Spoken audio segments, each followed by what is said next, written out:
Bueno, buenas tardes a todos y todas. Bienvenidos al ámbito cultural del Corte Inglés. Hoy es un placer tenerles con nosotros una vez más en este ciclo Arte y Cultura sobre la Catedral de Valencia. Su constante asistencia a este curso ya desde la primera sesión que tuvo lugar en la aula capitular de la propia catedral, vimos que se iba a tratar de un tema de gran interés, como evidentemente el edificio de la catedral y todo lo que representa para Valencia y para los valencianos lo es. Así es que muchas gracias por su participación. En fin, creo que el programa que nos ha traído la Real Academia de Bellas Artes de San Carlos, representada aquí por su presidente Manuel Muñoz, pues es un programa de gran interés y en fin, todas las sesiones que hemos ido celebrando es evidente que es así. Decirles que con la sesión de hoy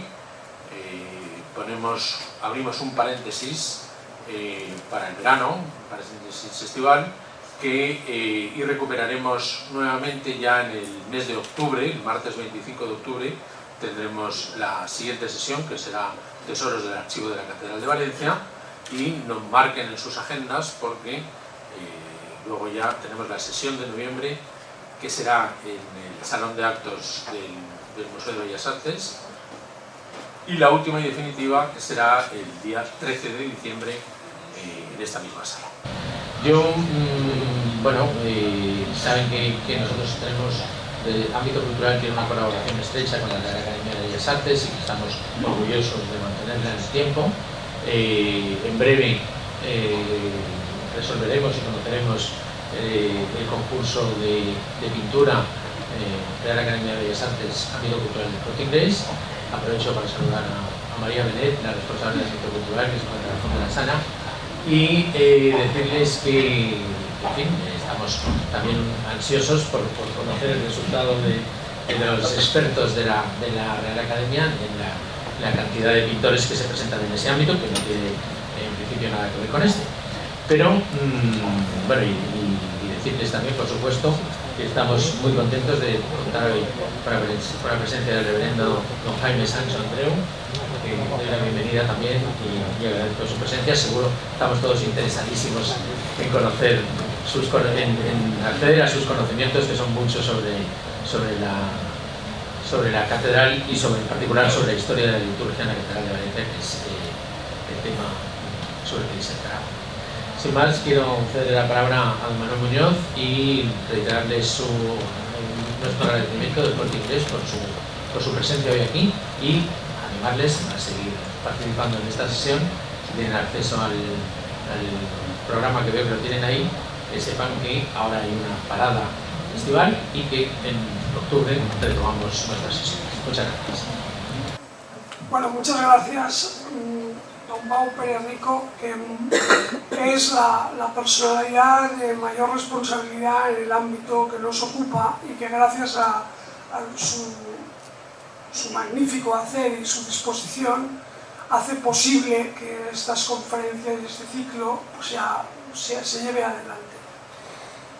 Bien, la Academia, gracias a la colaboración del Corte Inglés, pues se introduce más en la sociedad, tiene más contacto con los ciudadanos y puede contribuir más al conocimiento de la cultura, que al final es el objetivo fundamental de la Academia. Allí, pues en el centro, investigamos, difundimos y propiciamos este tipo de actuaciones. Estamos preparando ya, como él muy bien ha dicho, mañana se falla el concurso de pintura, mañana por la mañana tenemos la reunión del jurado.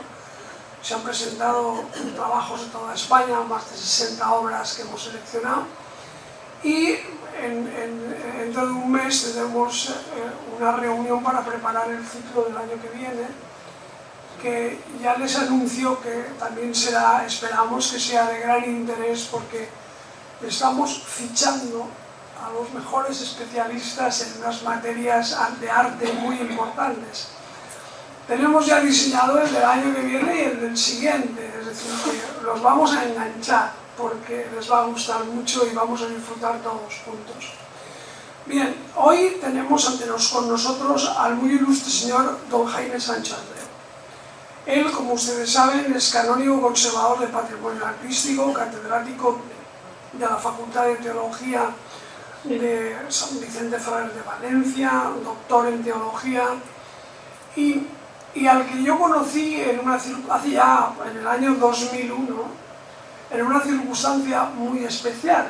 Yo en aquella época monté una atrevida exposición en la iglesia arciprestal de Santa María de Sagunto, en la cual pues un grupo de artistas vinculados de alguna manera con Sagunto hicieron una transformación de toda la iglesia.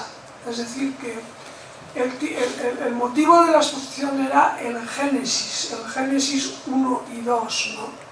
Los días de la creación, y cada uno trató un día, y entonces pues allí hubo, por ejemplo, pues una Eva de 14 metros junto al altar mayor, un Adán, lógicamente, ya se pueden imaginar ustedes la vestimenta que llevaban, pues danzando sobre la puerta principal, y una serpiente que se arrollaba en una de las columnas góticas, y tapamos los ámbitos de los altares para hacer instalaciones importantes. Participó allí Michavila, Joaquín Michavila, Carmen Michavila, Javier Chapa, Jaime Jiménez de Haro, en fin, un montón de artistas muy importantes vinculados al área. Aquella exposición, que luego fue un éxito, porque recuerdo que había gente de otros pueblos de la comarca que decidieron casarse en aquella iglesia para tener aquel entorno transformado.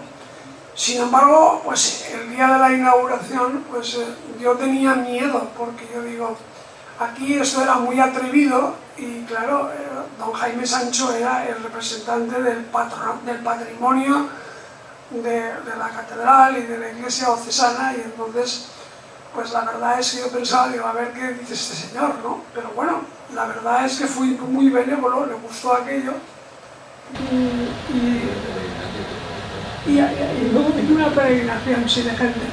La verdad es que aquello fue un éxito, y desde entonces hemos coincidido y hemos participado conjuntamente en muchas cosas. Ustedes recordarán perfectamente el descubrimiento y la restauración de los ángeles de la catedral, de los ángeles renacentistas de Pablo de San Leocadio, en un periodo en el que yo era director general de patrimonio, y entonces fue la consellería la que llevó a cargo la restauración y todo aquel trabajo. Colaboramos mucho, la verdad es que pues fue una colaboración entre el Cabildo y la consellería maravillosa. Y bueno, y fue a partir de ahí hemos seguido manteniendo ya una relación amistosa que nos ha conducido a este ciclo, en el cual yo quiero agradecer a don Emilio Aliaga, al ilustre deán que nos acompaña, y al ilustre señor don Vicente Pons, el archivero, y a él especialmente, que nos hayan ayudado al desarrollo y al encuentro con los especialistas que han configurado todo este ciclo. Así pues, mi buen amigo Jaime Sancho, estamos impacientes y contentos de escuchar nuestras palabras, porque la historia de toda la liturgia de la catedral es algo realmente apasionante, que él, como experto y doctor en la materia, pues va a podernos desarrollar e ilustrar con gran precisión. Gracias, y ya tienes cuando quieras la palabra. Muchas gracias, señor presidente, querido amigo, todos ustedes, señores, señoras. Historia de la liturgia en la Catedral de Valencia. Las imágenes creo que son muy importantes, porque lo que voy a tratar es cómo el ámbito mismo de la catedral ha ido evolucionando de acuerdo con la evolución de la liturgia. Ahora tenía que pasar la siguiente imagen. Ahora sí. Es una historia muy larga. Una historia que empieza en datos que tenemos arquitectónicos en el siglo VI, en la época de los visigodos, y nos lleva a esa dispara. Esto es técnico por ahí. Ya está. Bueno, vamos a ver. Esto tiene que ir ahora ya está controlado. Vale, de acuerdo. Siglo VI es la época en que la Iglesia en Valencia está consolidada perfectamente como diócesis, en la época visigoda. Siglo XXI, estamos ahora. Los ámbitos son muy diferentes, pero la liturgia sigue siendo la misma. Yo quisiera primero dedicar 2 palabras a qué es la liturgia. Si cogemos un diccionario, dice que liturgia es un conjunto de ceremonias más o menos codificadas de la religión y de otras sociedades. Se habla de la liturgia de los toros, la liturgia del fútbol, en otros casos también, como una ceremonia que se repite tradicionalmente. En realidad la palabra liturgia quiere decir, en griego, quiere decir obra social o obra del pueblo. La utilizan luego la traducción de la Biblia griega para hablar de las ceremonias que oficiaban los sacerdotes en el templo. Pasa luego al cristianismo como una palabra prestigiosa, y ya el cristianismo adquiere un valor técnico de qué es lo que se celebra en las iglesias, qué es lo que celebra la comunidad cristiana cuando se reúne orgánicamente, no un grupo de cristianos cualquiera, sino orgánicamente, con su sacerdocio, con su obispo, con sus diáconos, con el pueblo. Y esta liturgia no se puede asimilar a una ceremonia cualquiera. Podríamos hablar de una historia de las ceremonias a lo largo de todos estos siglos, pero quisiera ir un poco más allá. Para los cristianos, la liturgia es sobre todo un misterio de presencia, de actuación de Dios. Según el Vaticano II, el Señor está presente en el celebrante cuando entra y es acogido. Está presente en la palabra, en los libros sagrados, el evangeliario, el epistolario. Es la palabra de Dios la que se proclama. Está presente también en la misma predicación, cuando es verdadera predicación. Está presente en los sacramentos, porque como decía San Agustín, cuando alguien bautiza, es Cristo quien bautiza, y cuando alguien consagra en la Eucaristía, es Cristo quien consagra, cuando absuelve, es Cristo quien absuelve los pecados. Un misterio de presencia. Y está también presente, por último, en la comunidad, en todo el grupo de los cristianos rodeando la mesa del altar y de la palabra, que son el cuerpo de Cristo. Y son Cristo que invoca al Padre con los salmos, con las súplicas, con las alabanzas. Es decir, no hay actuantes y espectadores, aunque a veces haya parecido algo parecido. Unos intérpretes, unos ministros privilegiados y un resto de personas que está allí asistiendo, escuchando, más o menos, no. Toda ella, toda la comunidad es celebrante y es el cuerpo de Cristo, cabeza y miembros. Esto es muy importante, porque en realidad, aunque los estilos, las músicas, la arquitectura ha cambiado, la liturgia cristiana que se ha celebrado en la catedral, como en las demás iglesias, es siempre la misma, centrada en la palabra de Dios, en los sacramentos, el bautismo y la Eucaristía fundamentalmente, y en la liturgia de las horas.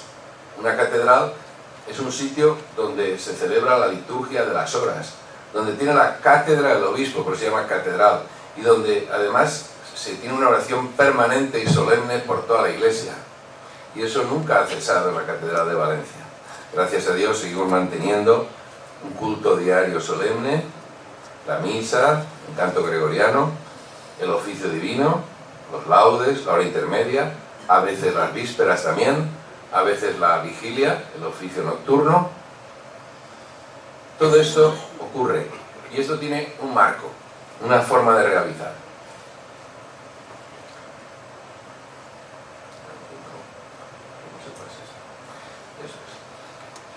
La Iglesia en Valencia tuvo una interrupción en su forma, diríamos, oficial durante el periodo islámico.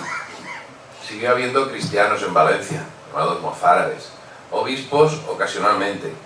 Pero es en la Edad Media, en el siglo XIII, cuando se funda el Reino Cristiano de Valencia y Jaime el Conquistador, ya en las cortes de Monzón, dice que cuando erija ese reino cristiano, que es más que una conquista, es una refundación y una creación de un reino cristiano, lo primero que hará será dedicar la catedral a Santa María. Es decir, la catedral de Valencia entra en el proyecto del rey, en la constitución del Reino de Valencia. Estamos en el siglo XIII. ¿Cómo era la liturgia entonces?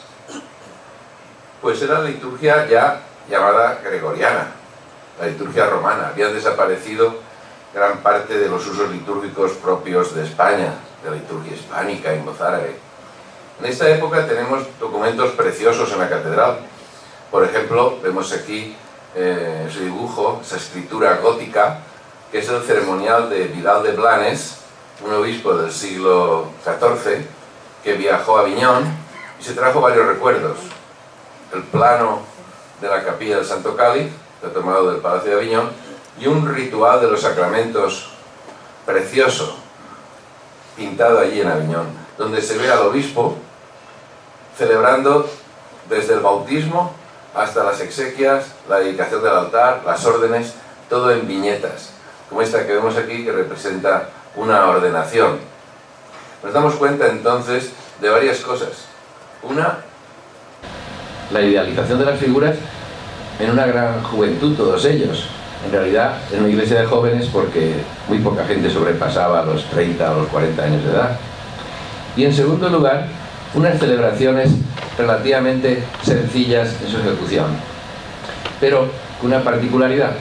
La gran riqueza de la liturgia en la Edad Media, aparte de la belleza del edificio gótico y de los ornamentos y todo lo que lleva consigo, en ese momento lo importante es, muy importante, el canto, el llamado canto gregoriano.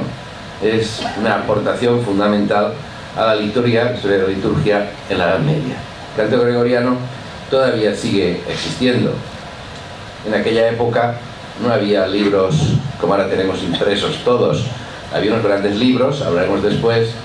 Los cantores se agrupaban en torno a ese libro y cantaban. Pero, ¿qué es el canto gregoriano?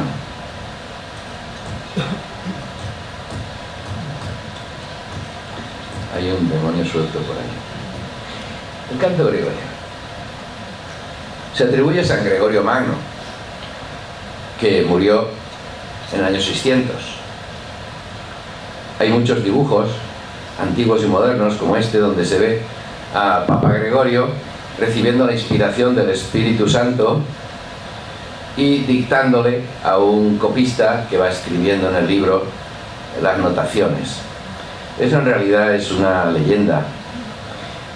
El Papa Gregorio, San Gregorio Magno, lo que sí que hizo fue codificar los cantos. Dispuso en la Reforma Gregoriana qué cantos había que haber cada día. Los introitos, cantos de entrada, los graduales, las comuniones, también para el oficio. Es decir, propiamente lo que hizo el Papa Gregorio fue una lista de textos escritos que se cantaban en Roma con el estilo romano, que era muy sencillo. Era cantar sobre una cuerda, marcando los acentos solamente. Pero más adelante, cuando en la corte de Carlomagno ese emperador quiere que la liturgia de allí de Aquisgrán y del Imperio Nuevo, romano, germánico, tenga un carácter romano, trae de Roma los textos. Y de Roma vienen los textos escritos, con algún cantor que sabría cantar en modo romano. Pero entonces, estamos en el año 800, se encuentran allí en Aquisgrán con otro estilo de canto. Un canto mucho más melismático, mucho más ornamentado, que era el de los galicanos, el de los antiguos romanos, galos, etcétera, que sobrevivían, y también con españoles que habían huido de España, estaban en la corte de Carlomagno, como Benito Daniano, y traían la tradición litúrgica española, hispana, visigótica, con una música también extremadamente ornamentada. La fusión de esta música hispana y galicana, con el modo romano sobre los textos romanos, da origen a ese canto que es a la vez litúrgico, bíblico, sobre los textos bíblicos, pero también con unos ornamentos que no tenían en Roma. Entonces es cuando realmente nace el canto gregoriano. Nosotros en la catedral tenemos un libro impreso en Solesmes, donde están los cantos para cada día, y hay, por ejemplo, 18 misas, 18 Kyries, glorias, santos, etc. Y los cantamos todos, más o menos bien, procuramos hacerlo bien, y si quiere una mañana a las 9:30 de la mañana, tenemos los laudes y la misa. En esta ejecución cada día se cantan los textos que toca o las diferentes misas según su solemnidad. El canto gregoriano, nosotros tenemos melodías en ese libro del siglo IX, siglo X, XI, XII, XIII, XIV, XV, y el canto gregoriano se puso en notas cuadradas, como vemos, con los tetragramas, con las líneas, lo cual hace muy fácil su ejecución, pero esto a final de la Edad Media. Durante toda la Alta Edad Media, el gregoriano estaba anotado con esas comitas que vemos arriba, con esas virgulitas, con esos signos. Sobre la letra estaban solamente esos signos, que indicaban para los cantores cuando había que subir, bajar, hacer un adorno. Ellos se lo sabían de memoria, y se lo iban transmitiendo, lo iban enriqueciendo, y con esos signos se guiaban.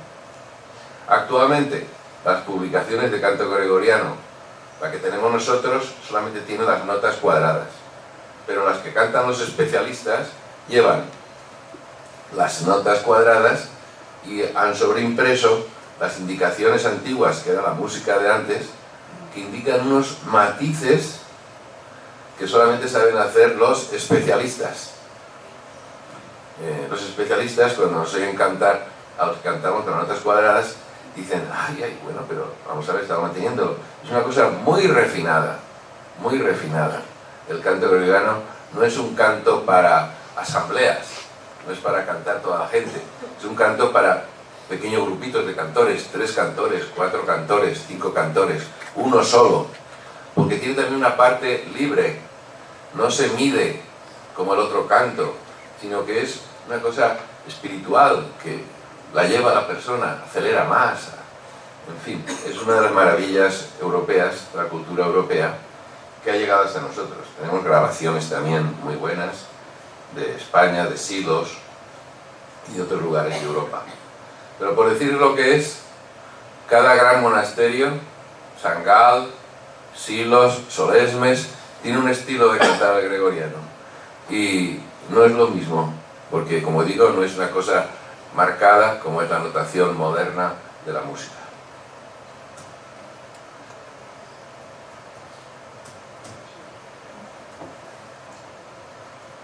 Es con esto, pero pasando adelante. Ahora, si quiero apretar un ratito. El gregoriano naturalmente pedía primero, eran pergaminos, hojas sueltas que iban coleccionando, y luego ya los libros de coro. Los libros de coro, aquí vemos pues cantando un grupo de gente variada, niños, unas voces, otros van vestidos más o menos como clérigos, los canónigos de entonces, con la capa, el maestro con una batuta señalando, y a la derecha vemos un libro de coro ya más moderno, postridentino, de la época renacentista. En la catedral tenemos casi 200 libros de coro, de un peso de unos 30 a 40 kilos cada uno, y de un tamaño desde unos 70 hasta 40 centímetros. Ahora en el nuevo museo, que gracias a Dios inaugurará, puedo decirlo, el 7 de junio, la inauguración oficial, pues se verán los libros, en gran parte allí, y tenemos toda la colección del año litúrgico de la catedral, y también tenemos la colección, que son más hermosos, más miniados, los de San Miguel de los Reyes, cuando la desamortización se llevaron a la catedral. Estos libros de coro eran carísimos. Cada página es el lomo de un cordero. Entonces, si un libro tiene 200 páginas, son 200 corderos. Multipliquen por 200 libros. Estos libros, además, estaban hechos de tal riqueza, con tal encuadernación, que ha sobrevivido hasta nuestros días, que nos dice varias cosas sobre la mentalidad de los que los encargaron. En primer lugar, la dignidad del canto, la importancia que le daban al canto. Era la palabra de Dios, porque son textos de la Sagrada Escritura, la mayoría. Y en segundo lugar, yo creo que ellos lo hacían cuando pintaban, decoraban un libro de estos, para siempre. De hecho, algunos de estos libros se han utilizado durante 400 años. Se han utilizado en la Catedral de Valencia hasta el periodo inmediatamente antes de la guerra, e incluso tenemos una lista de utilización que en los primeros tiempos, después de la guerra, siguieron utilizándose algunos libros de estos. Después ya todos hemos dispuesto de libros impresos, el Liber Usualis, ahora el Graduale. Pero ellos pensaban que esta liturgia era eterna, para siempre. Este es su concepto. Hoy en día para los cantos gastamos fotocopias, papeles de ordenador. Eso para ellos era impensable. La idea que tenían de la dignidad del culto y de la eternidad. La liturgia era como la tenían ellos y como suponían que iba a ser siempre, perennemente invariable. De todas maneras, no me voy a detener mucho en los libros de coro porque es un tema de archivo que es... No dejan esto, siguiente. Vamos a ver. Siguiente. Vale. Según el arquitecto Herrera, la catedral la define dos cosas: el coro y el claustro. Eso es lo que define arquitectónicamente una catedral. Nosotros no tenemos claustro, y bien que lo echamos en falta. Nos falta mucho espacio en la catedral para hacer cosas, para exponer obras de arte. Tuvimos claustro, en la puerta, donde está el Miguelete y la sala capitular. Pero ese claustro fue demolido en el siglo XV, cuando se avanzó la catedral un tramo más, se hizo más larga, y entonces se demolió el claustro. Fue una pérdida, yo creo, irreparable. En fin, no tenemos claustro. Aunque toda la catedral es como un gran claustro. Es un perímetro, un circuito, donde se hacen a veces procesiones claustrales, las hacemos por dentro, con bastante comodidad y solemnidad. El otro elemento propio de la catedral es el coro canonical. En la Catedral de Valencia ha habido muchos coros según las distintas épocas de la liturgia. En la Edad Media, el coro estaba en Valencia enfrente del altar, en el primer tramo de la nave principal, en una disposición parecida a la que vemos aquí en la iglesia de Saint-Denis, en París, o en Notre Dame de París, a la derecha. Es decir, un espacio cerrado por un muro, con una puerta en medio por donde entraban las procesiones, y el pueblo estaba alrededor. En primer lugar, los sitiales laterales no impedían la visión, eran los sitiales. Solamente estaba ese gran paraván, diríamos, ese gran cierre, y también en el crucero. El coro canonical, pues, era el espacio donde se cantaban las horas canónicas o desde donde se cantaban los cantos de la misa. El sacerdote oficiaba, el que estaba de turno, o el obispo, en el altar que estaba al fondo del ábside. Otras iglesias, catedrales, como Burgos originariamente, y en Inglaterra sobre todo, el coro canonical no estaba cara al altar, sino que estaba detrás del altar. Eran iglesias que tienen un ábside muy largo, y allí estaban en bancos a los lados los monjes en Inglaterra o los canónigos en otros sitios. Sin embargo, el otro estilo era con ábsides más cerrados, como el de la Catedral de Valencia, y el coro colocado, como vemos el dibujo, enfrente, mirando al altar. Es la posición de la antigua Schola Cantorum de las basílicas romanas. Bien, este coro gótico tuvo un cierre magnífico, que se quitó en la Reforma Neoclásica, de la que les habló ya el profesor Berchez en otra conferencia anterior. Pero gracias a Dios, en la reforma neoclásica, que se destruyó muchísimo de arte gótico en la catedral, esa fachada se salvó y se colocó en la sala capitular, donde la podemos ver todavía. Bien, es verdad que el coro luego se hizo más grande, se hizo una fachada neoclásica, donde se alojaron los preciosos relieves, que es la primera obra renacentista en España. Pero después de la guerra civil, en cada catedral todo es antes o después de la guerra, ¿no? Después de la guerra civil, fue la demolición del gran coro que había en medio, la demolición de ese muro de cierre, y los relieves se volvieron a colocar en su lugar originario, que está ahora en la capilla del Santo Cáliz, donde lo podemos admirar. Podemos imaginar esa puerta que cierra el interior donde está el cáliz, es igual que la puerta que hay allí en Saint-Denis o en Notre Dame. El coro era todo un ámbito, allí pasaban muchas cosas. Además, el coro era como el gran escaparate de la catedral, porque en las ceremonias más importantes no solamente se ponían los clérigos, los canónigos siempre han sido pocos. Mientras que Valencia fue obispado, solamente había 13 canónigos. Y después, al ser arzobispado, el número subió a 25, como es ahora. Pero no pasa, es un número cerrado. ¿Quiénes son los demás? Beneficiados, capellanes, clérigos, pero además en las grandes ceremonias se ponían en el coro alternado un sacerdote, un clérigo y un caballero. Un sacerdote y un caballero. Es decir, los caballeros se colocaban en el coro con los sacerdotes, con los clérigos, con sus trajes de corte. Por consiguiente, el coro era como un gran muestrario de lo que era entonces lo que me gusta a mí llamar la República Cristiana. Es decir, un mundo en el cual la sociedad civil y la religiosa estaban unidas en una sola causa última, aún en su autonomía, pero las dos buscaban la salvación y el reino de Dios. Y en esas ocasiones estaban tremendamente implicadas. Lo mismo que los reyes tenían también una sede en el coro, a la entrada, en nuestras catedrales, pero en todo el mundo. En la Catedral de Colonia hay 2 asientos en la entrada, uno que se sentó un momento Benedicto XVI cuando estuvo allí, reservado al Papa, y otro asiento enfrente reservado al Kaiser. Sea católico, fuera protestante, fuera como fuera, el Kaiser tenía allí su trono, su asiento en el coro. El coro canonical acogía también a las capillas, a los cantores, capillas musicales. Otro elemento fundamental de la liturgia medieval era la predicación.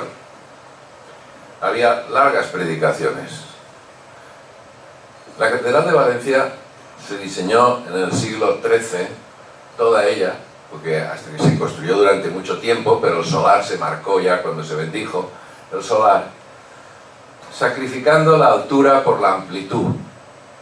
Es como una basílica, es muy amplia. La voluntad de los constructores era que cupiera allí dentro el todo Valencia. Su distribución actual hace que en algunas ocasiones en la catedral ha habido 2.500 personas sentadas, mientras que, por ejemplo, la Catedral de Sevilla, que es uno de los edificios sagrados más grandes del mundo, pues, por decir un detalle, me contaron cuando fue la boda de la infanta Elena allí, solamente pudieron dar como asientos con visión directa a 200 personas, porque el resto está ocupado por el coro, por todo ello. Es decir, la Catedral de Valencia es una gran aula, y ya entonces en la Edad Media se hizo así, donde la predicación, por el peligro de las herejías que había entonces, de los cátaros, sobre todo los albigenses, que nunca llegaron a Valencia, la Iglesia, a través sobre todo de órdenes como los dominicos, también los franciscanos, dio una gran importancia a la predicación. Se construyen entonces estos púlpitos góticos como este, que se conserva la memoria de San Vicente Ferrer, que predicó en él. No lo sabemos seguro, porque en realidad había 4 iguales, en los 4 pilares había cada uno de ellos un púlpito. Solo se salvó uno cuando la reforma neoclásica y es posible que de los 4, pero alguno estaría San Vicente, y en ese es donde se conserva la memoria. Estos púlpitos fueron al principio de madera y se levantaban también en medio del campo, en cualquier lugar donde se empleaba la gente para la predicación. Una predicación que tenía como guía los manuales de predicación, como este que vemos a la derecha, que se llaman Biblia de los Pobres. Un bibliotecario les puso ese nombre. Y se basaba sobre todo en el Antiguo y el Nuevo Testamento. Aquí vemos, por ejemplo, en dibujos muy claros, para que los predicadores, aunque fueran de pocas letras, pudieran ver que la ascensión de Jesús en medio estuvo figurada antes por la ascensión de Enoc, al que lo suben al cielo tirándole de la cabeza, y la ascensión de Elías en el carro de fuego. Porque les iba de pista, el pórtico de nuestro coro, que ahora está en el Santo Cáliz, está diseñado precisamente conforme a este manual de predicación. Abajo están las escenas del Antiguo Testamento y encima las del Nuevo, de manera que el mismo pórtico era una guía para los fieles que escuchaban a los predicadores. Una cosa importante de la Edad Media era el teatro sagrado. El teatro sagrado era una acción, una actividad muy apreciada por el pueblo, que tenía lugar después de la liturgia. La liturgia oficial de los días como Navidad, Epifanía, Pentecostés, la Asunción de la Virgen, la Encarnación, el culto solemne era tempranito. Todo era entonces temprano. Laudes, la misa. Y después venían las vísperas, que eran muy pronto, a las 3 de la tarde eran las vísperas, y después la gente ya se iba a casa ya a recogerse. Pero en el espacio entre la celebración de la misa, más, digamos, solemne, más ritualizada, y las vísperas, había el teatro sagrado, que era una escenificación del misterio que se celebraba. Vemos aquí, en un dibujo antiguo, en la situación de la plataforma donde se ponía debajo del cimborrio, en ese espacio del crucero, un espacio grande, los actores se revestían en la sala capitular y salían por el medio desfilando, subían por una rampa y subían al escenario en medio. Los actores eran clérigos de la catedral. Tengamos cuenta que en aquella época, ahora la catedral somos más bien un poco mayores todos los que estamos allí. Y en otras cosas, pues los que entramos más jóvenes, pues nos hacemos mayores allí, ¿no? Pero en la Edad Media, la catedral era un colegio. La catedral tenía más de 100 niños que estaban en la escuela del obispo. Pero en la catedral de Valencia, en la de León, en todas ellas, la catedral era una escuela donde los niños entraban a los 4 años. Y ahí estudiaban las letras. Después, si servían, querían seguir siendo clérigos, sacerdotes, pues se ponían al servicio de la diócesis. Los otros pues se dedicaban a la corte o a otros trabajos, pero ya habían aprendido a leer, a escribir, el trivium, el quadrivium, en fin, lo que sería hoy día un bachillerato, diríamos. Y luego pasaban, si querían, a la universidad, estas cosas. Luego había jóvenes también, muchos clérigos de todas las edades. Es decir, estos eran los que representaban el teatro sagrado, desde niños a diáconos, clérigos, y al principio iban vestidos con ropa litúrgica, capas pluviales, como están en algunas pinturas flamencas o góticas, como si fuera una escena litúrgica, pero en realidad es el teatro litúrgico. Más adelante, ya en el Renacimiento, y sobre todo en el Barroco, empezaron a vestirse con trajes de época, imitando un poco lo que pensaban que era como iban vestidos los judíos, los hebreos, estas cosas. El teatro sagrado era muy importante. Fue suprimido por el Concilio de Trento, en toda Europa. En fin, hablo de la Iglesia Católica, entonces era Europa, ¿no? El teatro sagrado fue suprimido.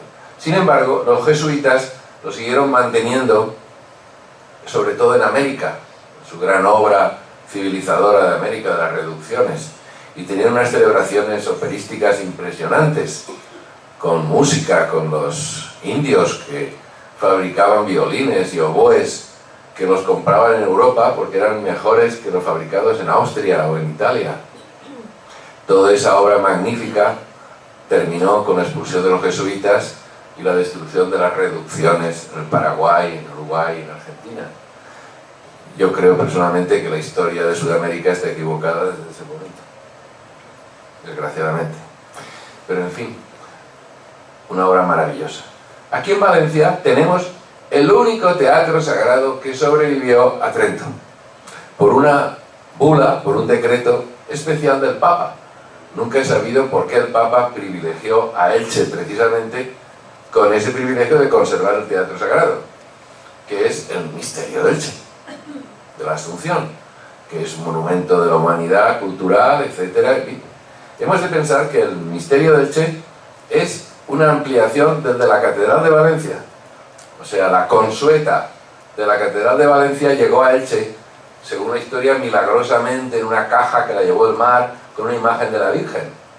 Pero eso es de la Catedral. Y en la Catedral de Valencia tenemos en el archivo la consueta de cómo se hizo el misterio hasta Trento. Y tenemos también en el archivo las facturas de los carpinteros que edificaban para cada teatro un escenario. El portal de Belén, la casa de Nazaret, el palacio de Herodes, y se tenían todas las piezas, imaginaos, como una especie de falla o eso, y montaban ahí todo un tinglao. En la Catedral de Valencia, para reforzar ese teatro sagrado, como digo, va evolucionando la arquitectura, se construyó ese cimborrio inmenso, 40 metros. Primero un piso y después otro piso. Naturalmente que eso es una fuente de luz, es como una cúpula, es una obra única, pero tiene que ver con el teatro sagrado.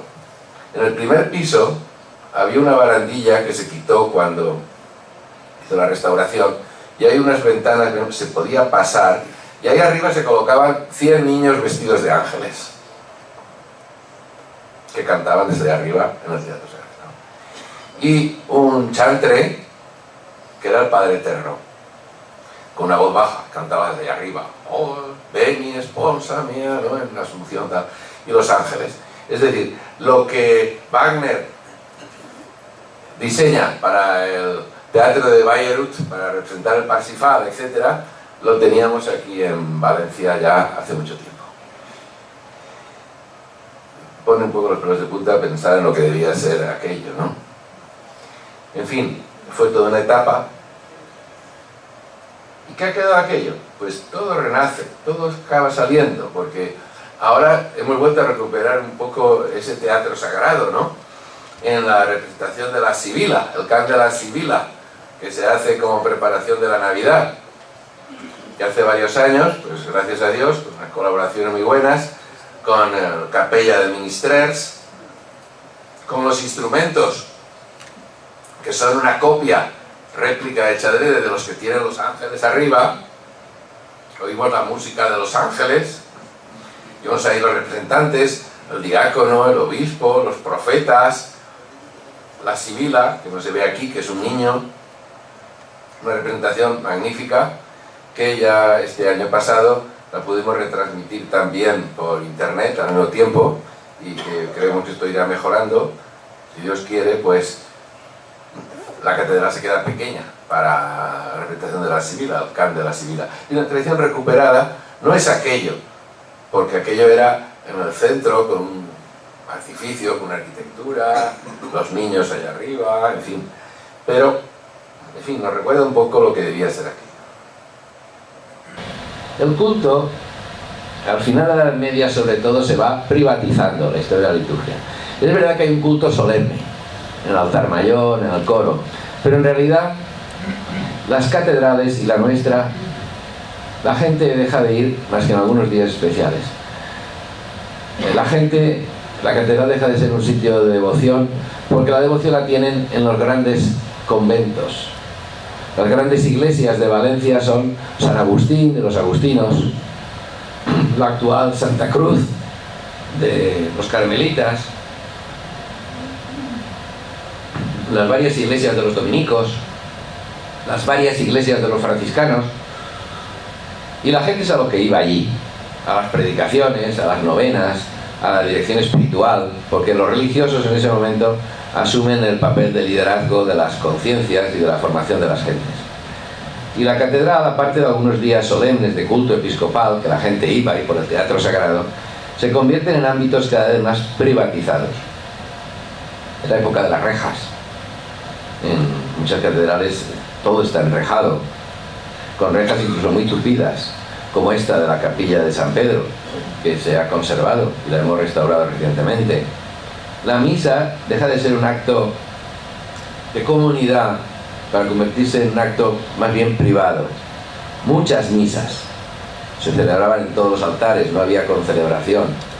La escena, por ejemplo, muestra una misa celebrada, se refiere a San Gregorio, pero en fin, es un ámbito que podría ser una capilla nuestra entonces, con el celebrante, hay dos cantores, el facistol, los que existen, intenciones de misa, sufragio por los difuntos.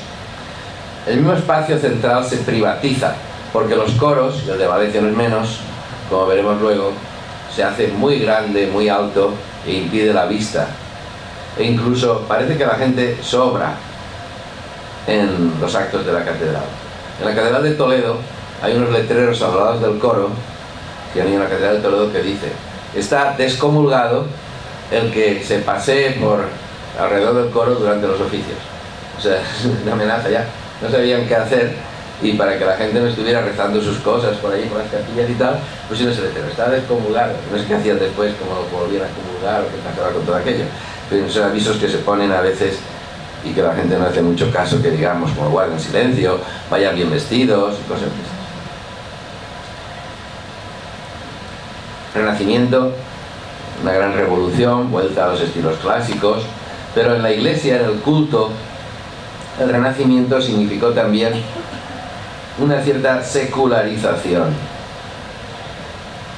El mundo de la corte, la música cortesana, la música popular, incluso el vestido, la organización de la ceremonia, se convierte cada vez más en una especie de espectáculo.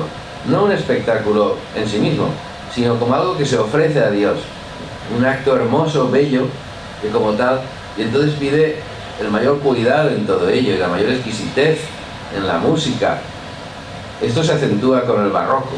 El paso del Renacimiento al barroco tuvo una repercusión arquitectónica en la catedral cuando vemos los ángeles del presbiterio pintados en el primerísimo Renacimiento, esa maravilla a la que hizo referencia don Manuel antes, y como en 1670, 200 años después, fueron cubiertos por una decoración barroca en las paredes que suprimió las pinturas también renacentistas, y sobre todo los ángeles que estaban ahí, donde vemos esa estrella, muy bonita por otra parte también, pero que eran muro de ladrillo tapando los ángeles.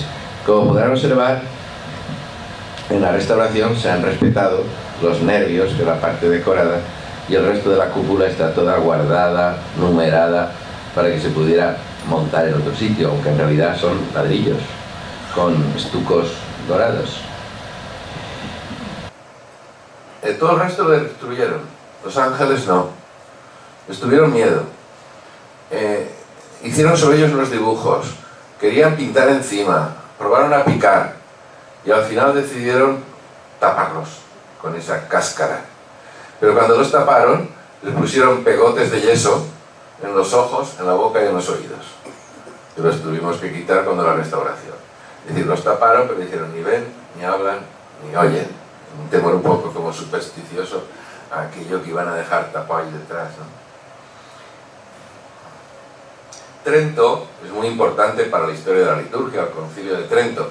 El Concilio de Trento ordenó la liturgia de una forma muy severa, suprimió muchísimas cosas, como el teatro sagrado, como las secuencias, el canto en la misa, cosas que no tanto en España, porque en España tuvimos los Reyes Católicos y personajes como Cisneros, personajes que reformaron la Iglesia en gran parte antes que Lutero. Pero en Alemania, en todos esos sitios, la liturgia, las celebraciones en las catedrales y en las parroquias había degenerado mucho a unas actuaciones muchas veces burlescas, incluso obscenas, contra las que los reformadores como Lutero, Calvino, mucho más severo en sus formas, pues protestan del culto anterior a ellos a la Reforma como algo pagano, como algo, diríamos, alejado de la tradición cristiana. Trento actúa de una forma muy severa. La Reforma tridentina, aquí vemos a la izquierda una misa conforme al ritual tridentino, todos recordarán también su diácono con el paño de hombros, con la patena en las manos, la posición vertical, el presbítero asistente. Tiene en Valencia un ejemplar que es la capilla del Real Colegio de Corpus Christi, el Patriarca, donde después de Trento, San Juan de Ribera quiso construir un edificio autónomo, no parroquial, con sus propias reglas, que mantuviera de una forma perpetua el ideal de Trento, del culto a la Eucaristía y de la propia liturgia en general. Este edificio, pues lo conocerán todos ustedes, tiene además la gran ventaja frente a otros monumentos, que es un edificio vivo.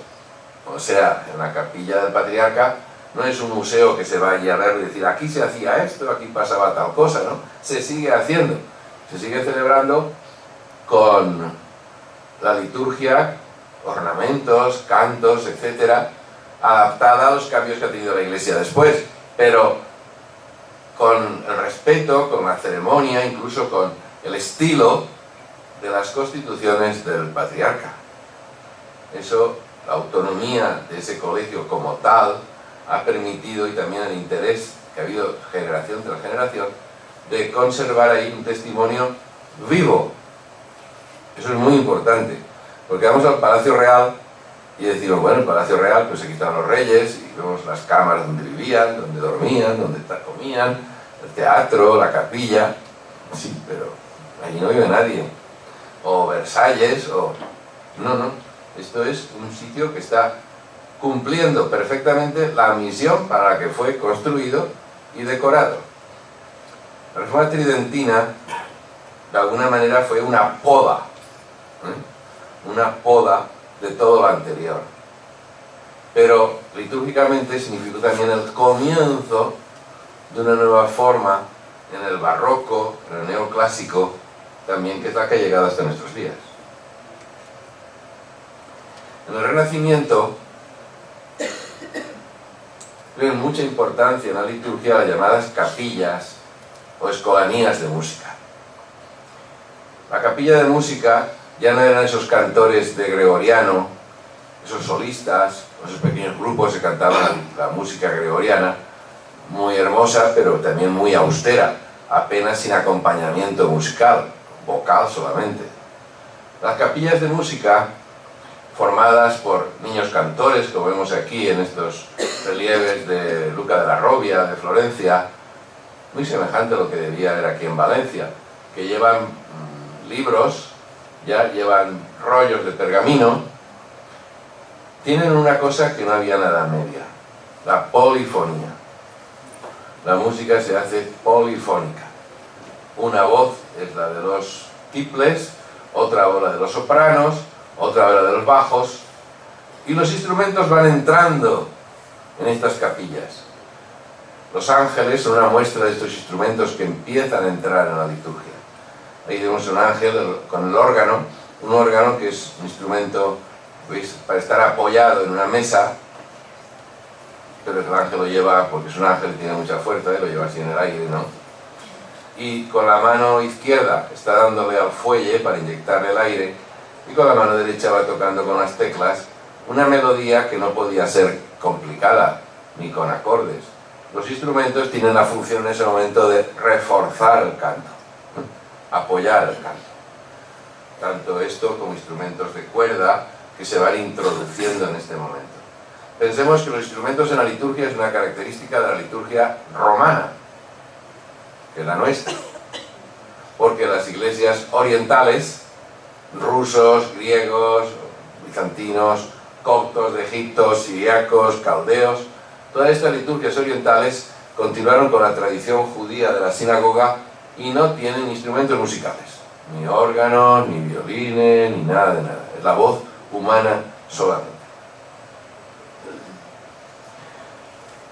El barroco son los siglos final del XVI, XVII, principio del XVIII.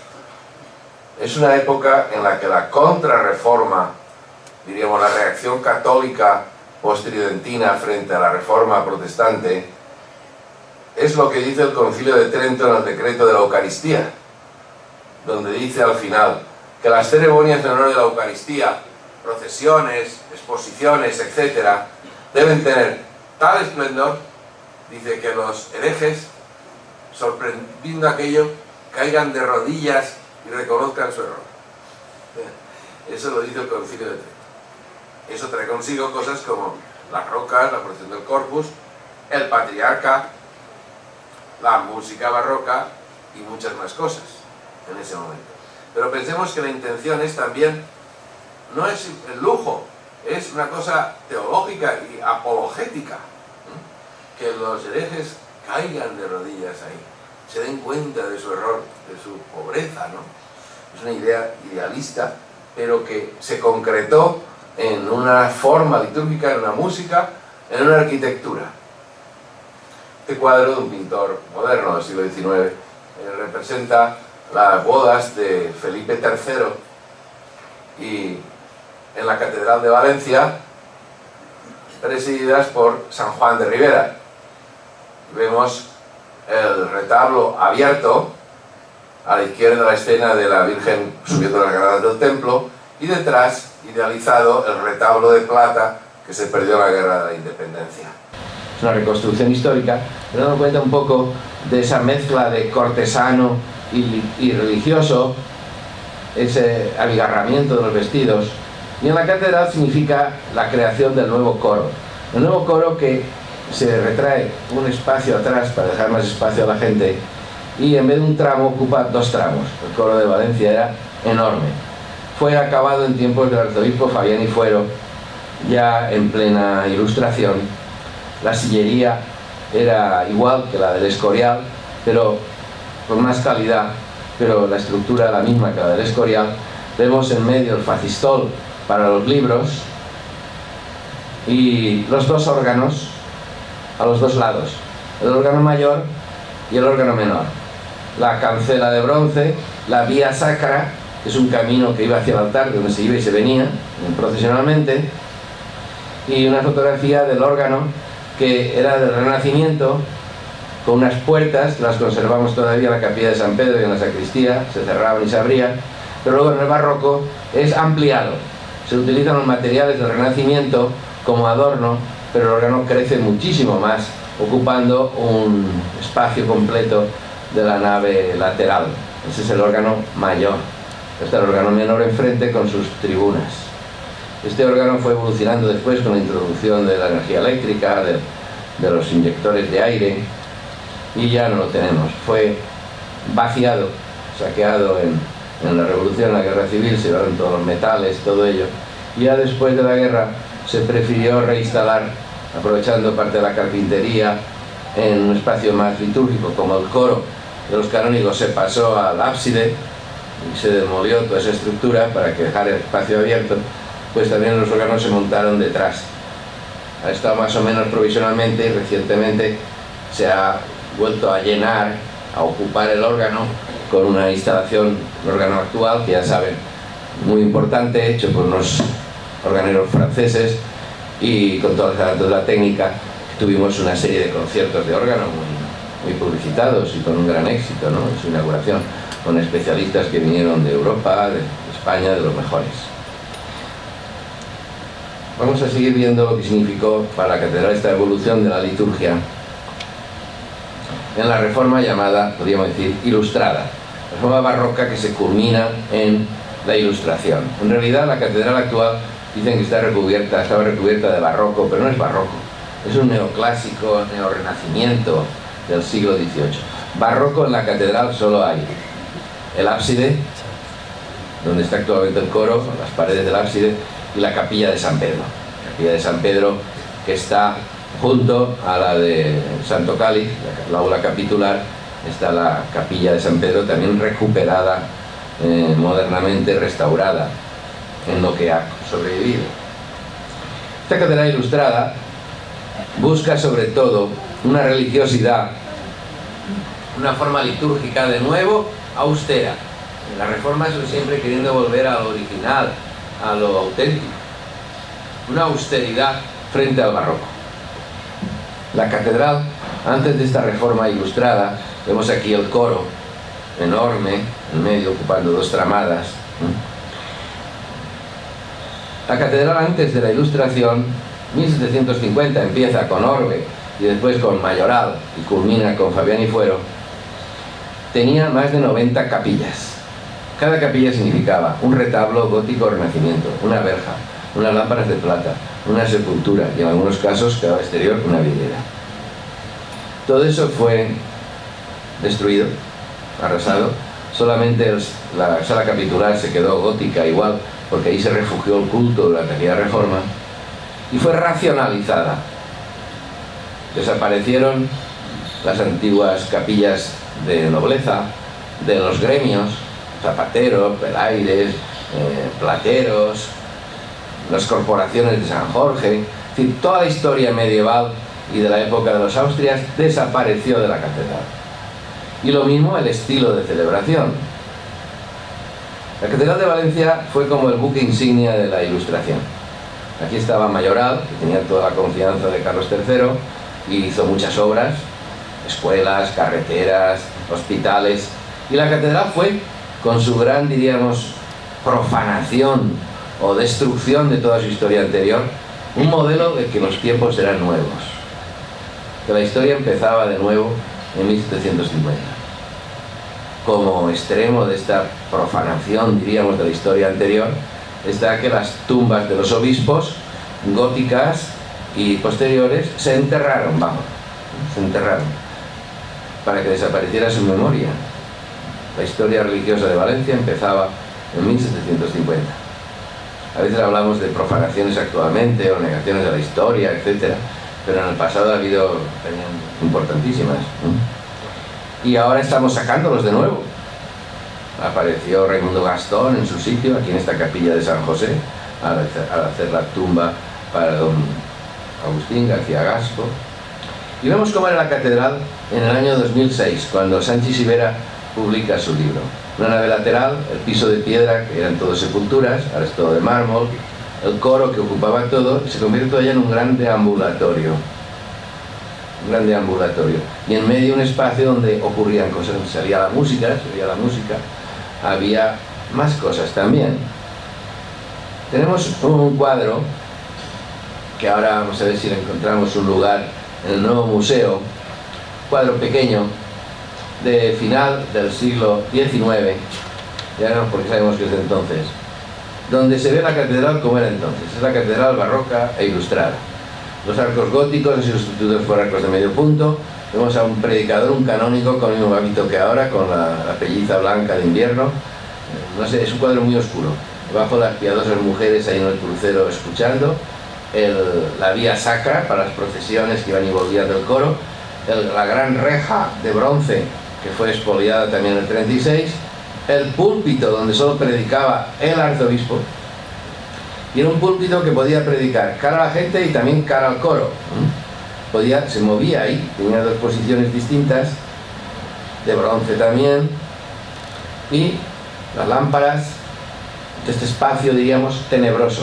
Un espacio oscuro que tenía que recibir la luz solo de las capillas laterales en el proyecto. Y sabemos que es anterior al siglo XX, porque ven que las ventanas son alargadas, ¿las ven?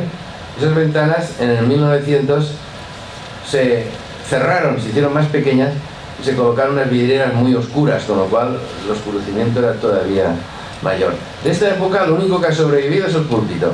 Ahí tenemos al predicador y vemos el púlpito que ha sobrevivido todavía de aquellas antiguas predicaciones, que en alguna ocasión que hemos probado, ciertamente con ese tornavoz que tiene encima y en esa posición, pues se oye bastante bien, por lo menos en la nave central, si una persona habla con claridad desde ahí arriba. No había micrófonos entonces. La verdad es una obra de arte importante, de madera, de mármoles, también de varios colores, y es un testimonio, lo único que queda, de todo aquel gran escenario tan diferente del culto entonces. La gente en silencio, escuchando, los cantos de la capilla y del coro, la salmodia o demás, o el coro polifónico que cantaba salía de dentro, de esa aula cerrada completamente, y el altar donde estaba el celebrante, y en algunos momentos se iba y se venía de un lado al otro. El celebrante, todo lo que decía, iba acompañado de una campanilla. Decía, Dominus vobiscum, tilín, tilín, contestaba el coro. Era siempre, la campanita era lo que marcaba la señal entre el altar mayor, el altar y el coro. Todavía he conocido tiempos en los cuales Marcelino Lechea llevaba siempre al lado uno con una campanita, y cada vez que decía la bendición o lo que fuera, tocando la campanita para el aviso de la contestación. Es decir, un poco, como estaba todo muy ritualizado, muy poco amanerado, rígido y seco, como decía el estilo bizantino, mi primer manual de historia del arte. Amanerado en cuanto que repetía las mismas maneras, rígido, que había un poco que cambiar, y seco en cuanto que había muy poco lugar a la improvisación. También la liturgia en el siglo XVIII, XIX, la primera mitad del XX, era extremadamente complicada. Cada cosa significaba cambiar los frontales del altar, poner un tapiz. Había muchos empleados en la catedral, mucha gente haciendo todos estos cambios. Eso se conservaba en los libros. Podemos saber cómo era la liturgia entonces con los libros que se llaman las consuetas, libros de apuntes de cómo se hacían las cosas. El profesor Javier Serra Estellés publicó una tesis doctoral, que se la dirigí, tuve el honor de dirigírsela, por cierto, sobre la consueta del siglo XVI al XVII, que está reescrita encima con muchas modificaciones, y bueno, aquello es una cosa complicadísima de lo que había que hacer cada día en cuanto a aparato externo. Se colocan estos candelabros, se colocan aquellos otros, y dándole mucha importancia a la forma más que a la sustancia. En esas consuetas hay poca teología y poca devoción, lo que hay es mucho movimiento, mucho aparato. Y es curioso cómo marca los tiempos. ¿Cuánto dura una cosa? Un espacio de silencio. No dice minutos ni segundos, sino tiempos. Lo que dura un credo, lo que duran 3 credos, como cuando hacíamos los huevos pasar por agua, ¿no? Que había que rezar un credo, ¿se acuerdan? Pues lo mismo era entonces. Y otras ceremonias dice, lo que cuesta ir al mercado y volver. Mira las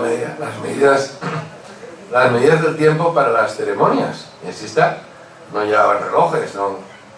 Todo está marcado así, muchas cosas. Muy pintoresco y muy también trivial, diríamos.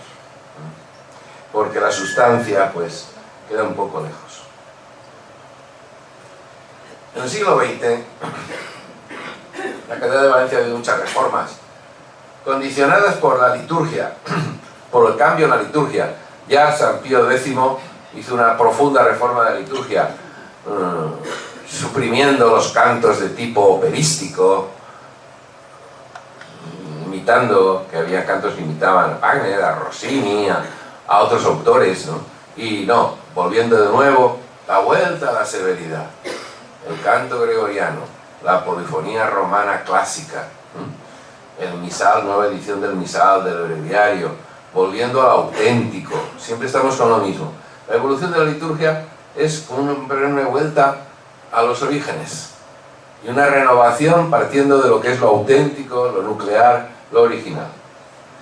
En Valencia, la reforma arquitectónica, la nueva litúrgica, vino de alguna manera facilitado por la destrucción del 36. O sea, hubo que reconstruirlo aquello y entonces se reconstruyó de una manera nueva. Esta foto es el coro de la catedral convertida en un almacén. Todavía cuando la restauración de las imágenes suprimimos de algunas columnas unas flechas que indicaban por dónde tenían que ir los camiones dentro de la catedral. Vemos que se ha convertido en un almacén donde vemos las paellas amontonadas ahí con las etiquetas, ¿las ven? Una fila de lecheras enorme a la derecha, los órganos vacíos, sin los tubos interiores, el retablo mayor, que era sustitución del de plata, era de metales bronce, zinc plateado, en fin, plomo, pues está vacío, expoliado, ¿ven? Lo han arrancado para convertirlo en material de guerra. Las grandes puertas no están ahí porque se desmontaron, gracias a Dios se guardaron y se conservaron. Pero en fin, esta destrucción hizo posible que después de la guerra dijeron, bueno, vamos a a reconstruir esto, pero no igual, sino de otra manera. De otra manera, más pensando de nuevo en la teología de la liturgia, en lo original. Y entonces en Valencia se hizo una reforma 30 años o 40 años anterior a la reforma litúrgica del Vaticano II, que en realidad el Vaticano II lo que puede es buscar la autenticidad de nuevo, la asamblea reunida como imagen de la Iglesia en torno a la mesa de la palabra y la Eucaristía, presidida por el obispo con su presbiterio, con sus ministros y todo el pueblo, al que le llama concelebrante. Este escenario no sirve. Entonces se traslada el coro, lo que se puede colocar en el ábside, se coloca el altar mayor en el centro, el púlpito se sustituye por un ambón, en cuanto a ambón es el que se sube para hacer las lecturas, en fin, pero todo esto ocurre mucho antes del Vaticano II, estamos hablando del año 1943. ¿Por qué Valencia dio ese paso adelante tan grande? Bueno, pues porque aquí había gente muy formada, aquí había gente con un gran conocimiento de la liturgia, de la historia de la liturgia, de los movimientos europeos, personas como Guillermo Jarrubia, como Antonio Rodilla, como Alfonso Roig, y estos pasaron la guerra, curiosamente, en Palma de Mallorca, porque el alzamiento les pilló en Palma de Mallorca, y entonces no pudieron volver a Valencia, y allí iban todos los días, o siempre que era ocasión, a la Catedral de Mallorca, donde se había hecho una gran reforma por Gaudí, un obispo catalán que hubo, que llevó a Gaudí allí, y suprimió el coro central, colocó el coro detrás, el altar delante, toda aquella decoración maravillosa de Gaudí, y es lo que ellos estuvieron viendo durante 3 años. Cuando volvieron a Valencia, quisieron hacer lo que habían visto, se había hecho en Mallorca, lo que también se había hecho ya en Vitoria. Y entonces Valencia fue una adelantada en una liturgia preconciliar, pero ya conciliar, diríamos, renovada, en la estructura arquitectónica que define el culto como se hace. Estamos en la reforma litúrgica ya post-conciliar del Vaticano II, que llevamos ya pues 50 años, creo que llevamos ya 40 años, 50 años llevamos ya la reforma litúrgica, toda una vida. Muchos fieles actuales, jóvenes o eso, personas de 30 años, nos dicen que la liturgia hay que renovarla. Y yo siempre les digo, es que ya se ha renovado.